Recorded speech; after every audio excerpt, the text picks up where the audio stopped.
Setelah berpakaian luar, lalu kemudian ia keluar dari Astrenzentra. Arkitirema melayang perlahan ke tengah lapangan yang menjadi halaman luas dari piramida tempat ia digembleng selama bertahun-tahun. Pandangannya menatap ke sekeliling tempat yang selama ini dianggap rumahnya. Tempat ini akan ditinggalkan entah sampai berapa lama, tetapi tidak lama kemudian ia tersenyum lebar. Pemahaman yang sangat mendalam telah memenuhi otaknya, bahwa ia tidak akan pernah terikat kepada kebendaan. Semua benda yang dimiliki akan ada pertanggungjawaban kelak, apapun benda itu. Sambil memandang dan tersenyum, pikirannya berkata dan berikrar, Sang Maha Kuasa, semua yang datang darimu akan kembali kepadamu tanpa satu kekuatan pun yang mampu menahan. Aku memasrahkan semua hidupku kepadamu ya Sang Maha Besar. Di tangan kanannya telah tergenggam kristal adhama yang entah kapan ia bawa. Kembali matanya memandang berkeliling. Hanya kali ini ia tersenyum sambil berkata secara perlahan, tetapi karena dilambari energi sangat kuat, suaranya mampu menembus sampai ke sekeliling tempat itu, bahkan sampai batas luar dari wilayah. Wahai Kandra Dinuka dan semua bagiannya, mudah-mudahan manfaatmu akan bisa dirasakan pula oleh mereka setelah aku. Selama ini aku adalah bagian darimu. Aku tahu bahwa kalian itu hidup. Secara molekular, kalian bersujud pada Sang Maha Bijaksana. Kita semua seharusnya bersujud tanpa kecuali. Selama ini aku mempergunakanmu sebagaimana mestinya aku pergunakan.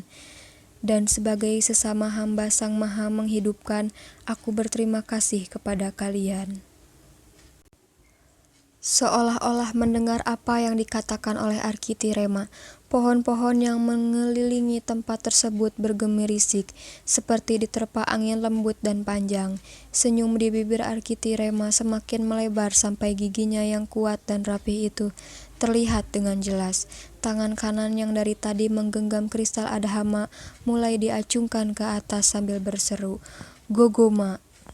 Dan muncullah seleret cahaya yang sangat kuat dan menyilaukan, berwarna perak mencuat ke angkasa, menimbulkan suara bergemuruh dahsyat, bagaikan puluhan petir penyambar secara bersamaan.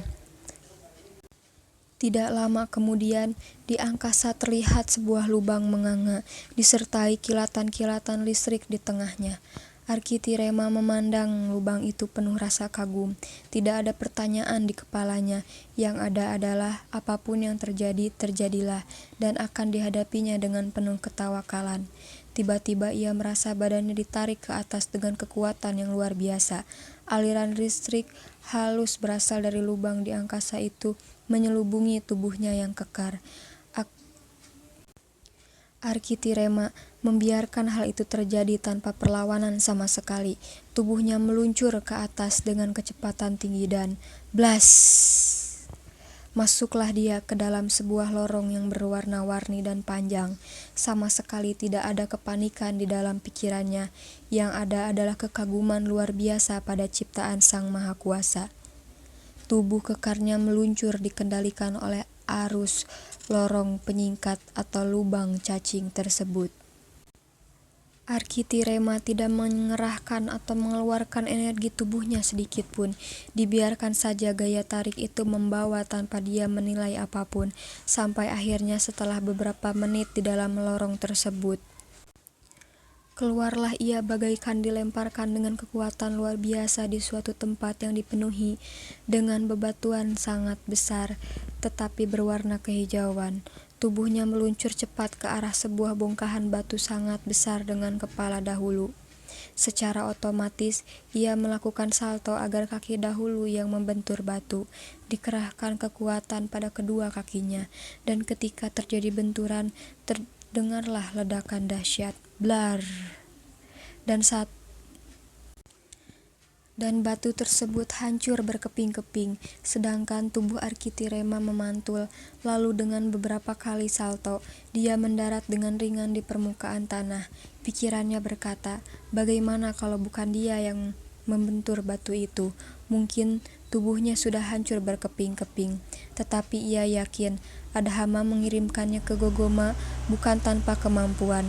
Terbukti, mendarat dari portal saja butuh kemampuan yang cukup. Gogoma. Setelah berdiri di atas tanah dengan baik, Arkitirema memasukkan kristal Adhama ke dalam saku yang dibuat khusus untuk benda itu di bajunya. Lalu, mulailah mempelajari keadaan sekeliling. Didapatinya tempat itu dipenuhi dengan bebatuan besar berwarna kehijauan, tetapi bukan seperti cat, melainkan bagaikan batuan giok yang di dalamnya memancarkan cahaya redup. Tidak ada rerumputan atau pepohonan di sekitar itu, dan gravitasi atau gaya tarik sama persis dengan planet bumi. Waktu itu, cuaca sedang cerah, langit dipenuhi awan berkelompok tetapi tidak ada tanda-tanda akan hujan. Hari mulai hari menunjukkan sore. Diturunkannya di titik itu, pasti ada maksud tertentu. Tidak mungkin pemuda itu diturunkan di sembarang tempat. Ia mengambil salah satu batu yang berada di dekat kakinya, digenggam sambil diperhatikan dengan seksama, lalu dicoba mengerahkan tenaga sedikit demi sedikit untuk meremas hancur batu itu. Persen demi persen tenaganya meningkat, tetapi wajahnya tidak ada ekspresi mengarahkan tenaga sama sekali. Ketika tenaganya sudah mencapai 10%, barulah batu itu retak, dan baru hancur setelah Arkitirema mengerahkan 15% tenaganya. Luar biasa, pikirnya. Kekerasan batu ini puluhan kali lebih keras dari batu terkeras yang ada di Ardgruma, atau planet bumi. Kembali matanya memandang berkeliling, dan tertarik pada sebuah batu yang berbentuk mengerucut ke atas, besarnya sekitar 3 meter, tetapi mengeluarkan cahaya kehijauan lebih terang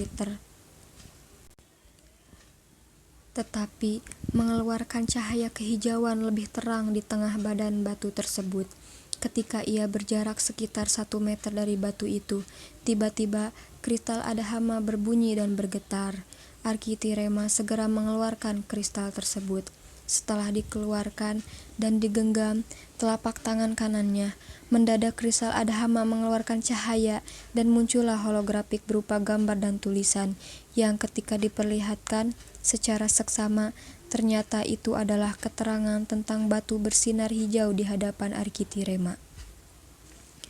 Hologram itu menerangkan bahwa batu kehijauan itu bernama Gogonit, sebuah batuan yang mengandung radiasi puluhan kali lebih kuat dari uranium yang ada di Ardgruma, atau planet bumi, tetapi tidak mengandung radiasi merusak. Batuan Gogonit adalah sumber energi yang sangat ramah lingkungan, tidak mengandung polusi, dan memiliki daya pakai sangat lama. Untuk batu sebesar genggaman tangan mampu menggerakkan pesawat ruang angkasa raksasa selama 30 tahun non-stop.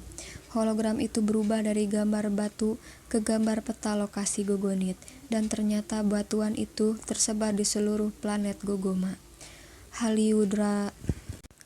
Haliudarnao, terdengar seruan-seruan keras yang mengucapkan kata itu berulang-ulang. Arkitirema memasukkan kembali kristal Adhama ke dalam bajunya dengan tenang, lalu membalikan tubuhnya secara perlahan. Sebetulnya, ia sudah mengetahui ada beberapa orang yang mengawasi dari kejauhan semenjak mendarat di planet tersebut. Hanya pura-pura tidak tahu untuk mengetahui reaksi mereka. Sepertinya mereka tertarik kepada portal terbuka dan mendengar bunyi ledakan yang diakibatkan benturan tubuh Arkitirema dengan batu Gogonit besar. Ledakan sebesar itu pasti akan mengundang perhatian apabila di tempat yang memiliki penghuni. Otaknya bekerja secara cepat untuk mendeteksi bahasa, lalu menjawab, "El Tulana Arkitirema." Ia segera mengenal sebuah bahasa yang dipakai oleh bangsa Trunka. Tetapi yang menjadi pertanyaan, mengapa bangsa Trunka ada di planet Gogoma? Bangsa Trunka seharusnya ada di planet Trunka yang terdapat di gugusan Ornorrag, dan jarak dengan planet Gogoma itu puluhan ribu tahun cahaya normal. Teknologi yang dimiliki bangsa Trunka masih berupa panah dan tombak. Jadi tidak mungkin mereka memiliki kemampuan untuk datang ke planet ini tanpa dibantu teknologi canggih. Perawakan tubuh bangsa ini seperti kalau di planet bumi dikenal dengan bangsa Indra. Perawakan tubuh bangsa ini seperti kalau di planet bumi dikenal dengan bangsa Indarina atau suku Indian. Hanya kulit mereka tidak kemerahan tetapi kekuningan. Arkitirema memperhatikan beberapa orang Trunka yang bertengger dan berdiri di atas bebatuan Gogonit. Kembali ia melihat keganjilan. Biasanya bangsa Trunka tidak pernah terlepas dari berbagai macam peralatan perang, seperti tombak, perisai, dan anak panah berikut busurnya. Tetapi manusia di hadapannya tidak memegang satu alat pun, benar-benar bertangan kosong, juga tidak menggunakan sehelai benang pun. Ia tidak hal Itu adalah hal yang sangat mustahil dilakukan oleh bangsa Trunka, karena bagi mereka segala macam peralatan perang dan pakaian indah adalah status simbol mereka. Tidak punya senjata berarti tidak punya kehormatan, apalagi tidak punya baju. Ini benar-benar tidak benar, pikirnya. Halyudarno, seperti siapa kamu? Pertanyaan ditunjukkan pada orang asing yang tidak dihormati dan mengganggu. Jawaban Arkitirema adalah jawaban sangat rendah dengan mengucapkan El Tulana, atau berarti saya yang rendah bernama Arkitirema. Biasanya berdasarkan budaya mereka, dengan jawaban merendah seperti itu, maka mereka akan lebih merendah dari karena merasa dipandang tinggi. Akan tetapi reaksi mereka benar-benar di luar dugaan. Alufan Gola Banidun Tere Gogonit. Mereka berseru bergantian sambil bergerak-gerak bagaikan kera besar. Gerakan mereka itu bukan gerakan bangsa Trunka, karena bangsa itu selalu bersikap dan bergerak dengan gagah dan digagah-gagahkan dan anggun, tetapi ini lain. Juga bahasanya sangat kasar sekali. Alufan berarti kamu, sebuah penunjukan untuk merendahkan lawan bicara, atau lebih tepat panggilan untuk musuh. Gola berarti hendak atau mau. Banidun berarti mencuri, sebuah tuduhan yang sangat menghinakan bagi bangsa Trunka. Tere berarti batu berharga, panggilan seperti kita menghargai sebuah intan. El Tulana Olya Banida, El Tulana Ketom Senia La. Arkitirema menjawab dengan senyum sabar dan penuh permakluman. El Tulana berarti saya yang rendah, Olya berarti bukan, Banida berarti pencuri, Ketom berarti Ketom berarti datang sebagai, Saniala berarti utusan perdamaian. Jawaban ini sebetulnya amat merendahkan martabat Arkitirema berdasarkan budaya bangsa Trunka. Tetapi untuk sebuah perdamaian, apa salahnya? Begitulah pemikiran Arkitirema saat itu, benar-benar sebuah pemikiran yang jauh dari unsur ego. Ia berharap dengan jawaban seperti itu akan merendahkan keberingasan mereka, tetapi rupanya upaya hal itu sia-sia belaka. Melihat Arkitirema diam saja, gerakan mereka bertambah agresif, dan tiba-tiba orang paling depan menerkam dengan cepat, seperti gerakan harimau melompat, bagaikan pendapat komando. Semua bergerak menerkam dengan gerakan yang sama. Arkitirema melihat ada sesuatu yang ganjil di tubuh mereka. Diperhatikannya satu persatu dari bangsa yang mengepungnya tersebut. Semua berjumlah 25 orang. Usia rata-rata 7 tahun. Ukuran Trunka atau sama dengan 21 tahun ukuran Ardgruma atau planet bumi. 18 di antaranya adalah perempuan dan melakukan gerakan-gerakan yang sama. Mata mereka kemerahan, seolah-olah dalam keadaan marah yang luar biasa, meskipun gerakan mereka itu cepat. Tetapi dengan kecepatan seperti itu, ibarat kura-kura melawan kancil. Dengan amat mudahnya, Arkitirema menghindari serangan. Tubuhnya berkelebatan ke sana kemari tanpa satu helai benang pun bisa disentuh oleh para penyerang.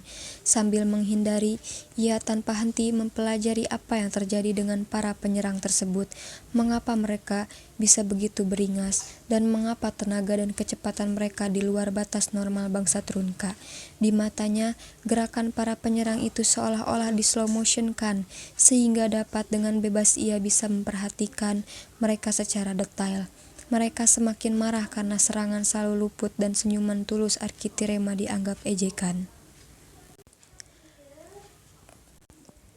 Kecepatan yang selama ini tiada lawan dengan amat sangat mudah dihindari seperti orang sedang berjalan santai di taman. Tiba-tiba, gerakan mereka berhenti secara mendadak dan melompat agak jauh ke belakang. Salah satu dari mereka mengaung, lalu diikuti yang lainnya melakukan hal sama. Arkitirema tidak beranjak dari tempatnya, ia hanya memperhatikan dengan rasa ingin tahu, meskipun tidak penasaran.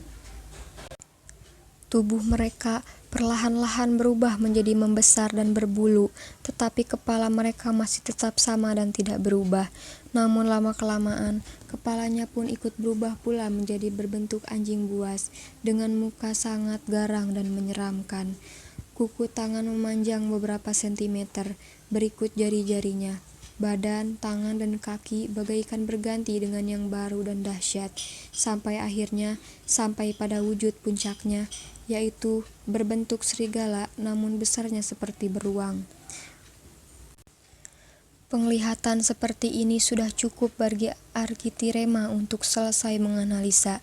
Mereka ternyata sudah dimutasikan melalui proses mutasi genetika. Makhluk mutasi genetik seperti dinamakan Ortoka, dan itu bisa dilakukan oleh bangsa Bropa. Ortoka adalah jenis makhluk mutasi genetik seperti dinamakan Ortoka, dan itu biasa dilakukan oleh bangsa Bropa. Ortoka adalah sejenis mutan manusia dengan berbagai macam jenis binatang buas berkaki 4-8 dari berbagai macam planet. Proses permutasian genetik ini hanya memerlukan waktu 1-2 jam, tergantung dari kekebalan tubuh. Biasanya bangsa Bropa membuat makhluk mutan seperti ini untuk menjaga teritorial mereka di suatu kawasan atau planet agar tetap aman dan diserobot bangsa lain. Kali ini yang menjadi korban adalah bangsa Trunka. Arkitirema memandang mereka penuh dengan rasa iba. Tetapi ia tidak mengutuk bangsa Bropa yang melakukan kekejaman dengan moral dan akhlak baik. Para Ortoka kembali menyerang. Kali ini kekuatan serangan itu jauh lebih dahsyat dari sebelumnya. Baik kecepatan maupun kekuatan menjadi berlipat ganda. Gerakan makhluk Ortoka mengeluarkan angin bergemuruh karena dilakukan secara serempak. Bumi yang dipijak seolah terjadi gempa lokal dan dilanda angin topan. Arkitirema membiarkan para Ortoka itu menyerang, tetapi kali ini ia tidak melakukan gerakan menghindar. Tangan dan kakinya bergerak dengan luar biasa cepat, bagikan pukulan juga tendangan pada bagian tubuh yang tidak berbahaya dari makhluk mutan itu, bagaikan semut melawan belalang. Mereka terlempar ke sana kemari dengan mengeluarkan suara kaing-kaing seperti anjing kesakitan. Dalam waktu hitungan detik, pasukan makhluk Ortoka itu sudah bergelimpangan dan lemas seperti kain basah.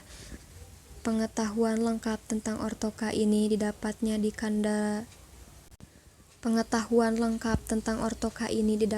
Kandra Dinuka. Bagaimana menghadapi mereka dan bagaimana cara memulihkan mereka.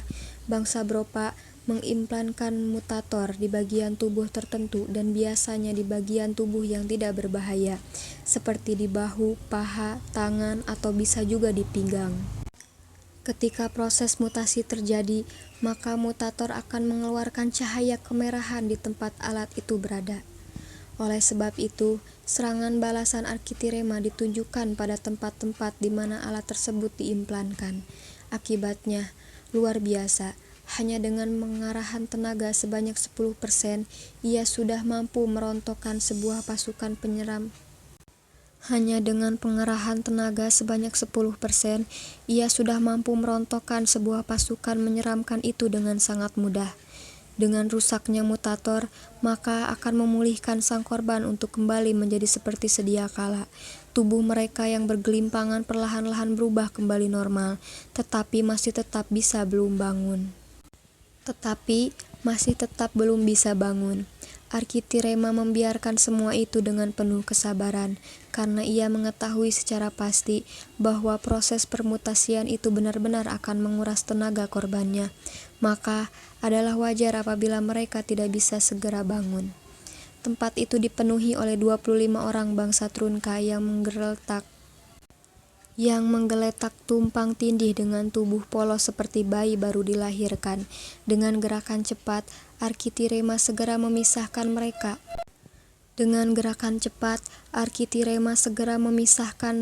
Satu persatu antara laki-laki dan perempuan, di mana jumlah perempuannya lebih banyak. Ia mengeluarkan kristal adhama dari saku bajunya, lalu memprogramkan untuk menteleportkan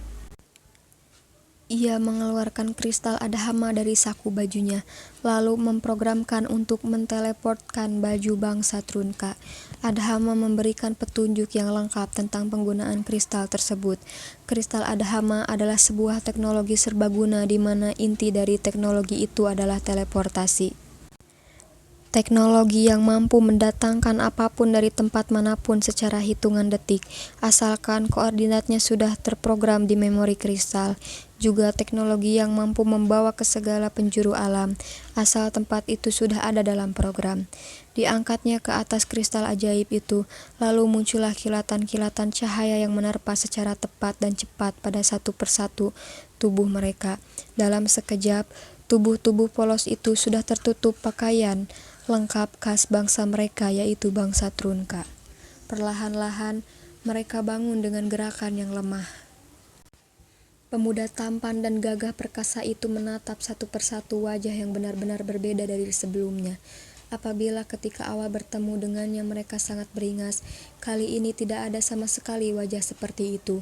Yang ada adalah raut muka penuh kebingungan dan tanda tanya. Mereka saling pandang satu sama lain, lalu terdengar sapaan. Terlihat orang-orang itu kenal satu sama lain. Arkitirema membiarkan saja mereka saling bertanya dengan penuh kebingungan, karena di antara mereka sama sekali tidak ada yang mengetahui kejadian sebenarnya. Akhirnya, pandangan mereka tertuju pada sosok yang berdiri gagah di tengah mereka. Sosok itu tadinya tidak mereka perhatikan, karena sibuk berusaha mengenali kawan. Akhirnya, pandangan mereka tertuju pada sosok yang berdiri gagah di tengah mereka. Sosok itu tadinya tidak mereka perhatikan, karena sibuk berusaha mengenali kawan dan bertanya apa yang terjadi dan di mana. Akhirnya, pemandangan mereka tertuju pada sosok yang berdiri gagah di tengah mereka. Sosok itu tadinya tidak mereka perhatikan, karena sibuk berusaha mengenali kawan dan bertanya apa yang terjadi dan di mana. Arkitirema tidak tega membiarkan peristiwa itu berlalut, juga kebingungan berlanjut. Ia bertanya kepada mereka, "Beligdemia Florentusa,